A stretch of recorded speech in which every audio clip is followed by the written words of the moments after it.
রাখো সাইড করে রাখো।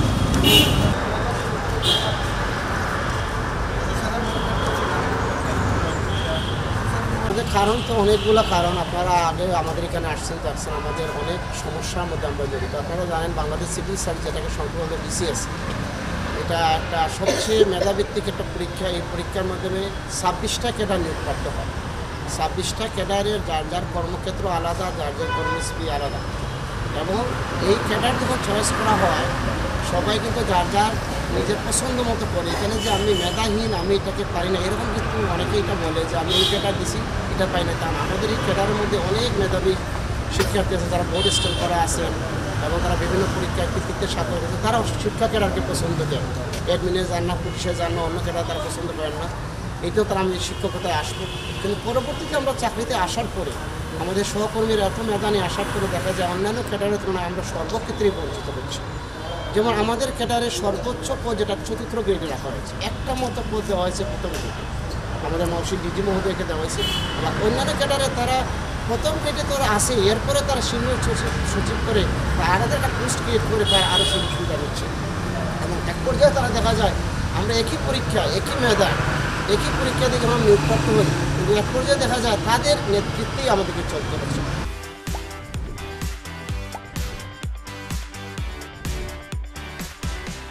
যেমন আমাদের যিনি সচিব মহোদয় হন উনি কিন্তু প্রশাসন ক্যাডার থেকে নেন। আমাদের দাবি হচ্ছে যে আমাদের শিক্ষা ক্যাডারের লোক শিক্ষা সচিব হবে, আমাদের শিক্ষা ক্যাডারের লোক এডিশনাল সেক্রেটারি হবে, আমাদের শিক্ষা ক্যাডারের লোক জয়েন্ট সেক্রেটারি হবে, সবই হবে। এবং এটার সুযোগ যেটা আছে, আমরা যেটা উপসচিব যেটা হয় সেখানে যখন আমাদের ক্যাডার থেকে বিভিন্ন ক্যাডার থেকে সেখানে যে উপসচিব নিয়োগ দেওয়া 100 জনের মধ্যে তারা নিয়ে নেয় 50%, আর আমাদের বাকি 60,000 জনের ভ্যাক্সিন তারা 50%। যদি এটা উন্মুক্ত করে দেওয়া হয় যে আমরা জুলাই এবং অগাস্টের যে পশ্চিমবঙ্গে আমরা দেখেছি কোথাও কিন্তু থাকবে না বাংলাদেশে, কিন্তু আমাদের এই সিভিল সার্ভিসে এখন পর্যন্ত অ্যাডমিন ক্যাডার তারা কোটাটা বহাল রেখে তারা বেশিরভাগ অংশ তারাই নিয়ে নিচ্ছে। আর আমাদের বাকি যে 25টা ক্যাডার, 25টা মিলিয়ে আমাদেরকে তারা 50 পদে দিতে যাচ্ছে। জনপ্রশাসন মন্ত্রণালয়ের একটা সংস্কার কমিশন হয়েছে, এই কমিশনে আমরা আশা করছিলাম যে কোটাটা বাতিল করে এখন সব কিছু উন্মুক্ত করে দেবে, কিন্তু দেখা যাচ্ছে না। ওই আগে 50% এবং 50% 50-50 আমাদের 25টা ক্যাডারকে দেওয়া হয়েছে 50%, আর ওনাদের জন্য শুধুমাত্র ম্যানেজমেন্ট। আমরা সেই বৈষম্য দূরীকরণ চাই, আমরা কোনো কোটা প্রথা চাই না, আমরা উন্মুক্ত চাই পরীক্ষার মাধ্যমে, মেধার মাধ্যমে উপসূল। এটাই আমাদের দাবি।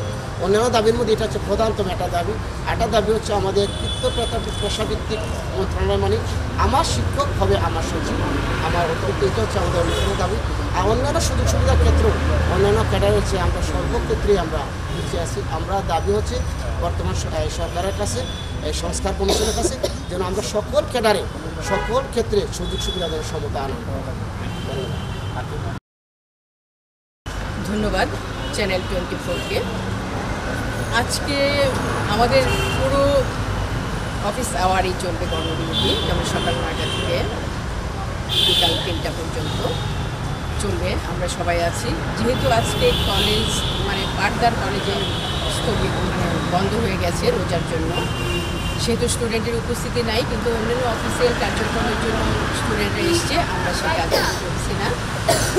আমরা টিচাররাও মোটামুটি সবাই উপস্থিত আছি, আমরা সারাদিন এই কর্মসূচি পালন করব। আর পরবর্তীতে আমাদের আন্তঃক্যাডারের বৈষম্য নিরসন পরিষদ যে সিদ্ধান্ত নেবেন, আমরা সেই পরিষদের সাথে আছি। আমরা ওনারা যতদিন বলবেন মানে চালিয়ে যেতে আন্দোলন, আমরা ততদিন পর্যন্ত সাথে আছি, থাকবো, যতদিন পর্যন্ত আমাদের দাবি আদায় না হয়। আর ওই যে কোটা ভিত্তিক যেটা, কোটাটা তো কোটার জন্যই তো আমাদের তরুণ প্রজন্ম আন্দোলন করলো, জীবন দিল। তাহলে সেই কোটাই যদি আবার আমরা ফিরে যাই, তাহলে তো আর তাদের জীবন দেওয়াটা বৃথা। সুতরাং আমি আশা করব সেই কোটা যেন আর ফিরে না আসে আমাদের। ধন্যবাদ। আমি 2য় বর্ষ শিক্ষার্থী, ফর্ম ফিল আপের জন্য টাকা দিতে, কিন্তু অফিসে এখন তো কর্মবিরতি চলতেছে, তাই স্বাভাবিক কার্যক্রম এখন ব্যাহত হচ্ছে, আর আমি আমার কাজটা করতে পারিনি। ইভেন আমার সাথে আমার অনেক ফ্রেন্ডসরাও আসছে, তাদেরও কাজটা হয়নি। এখন আমাদের আবার মানে বাসায় ফেরত যেতে হবে, কালকে আবার আসতে হবে। তাই আমরা চাই যে এই কাজটা দ্রুত সম্ভব নিরসন হোক, যাতে আমরা আমাদের শিক্ষার্থীরা স্বাভাবিক কার্যক্রমে আবার ফিরে আসতে পারি। ধন্যবাদ।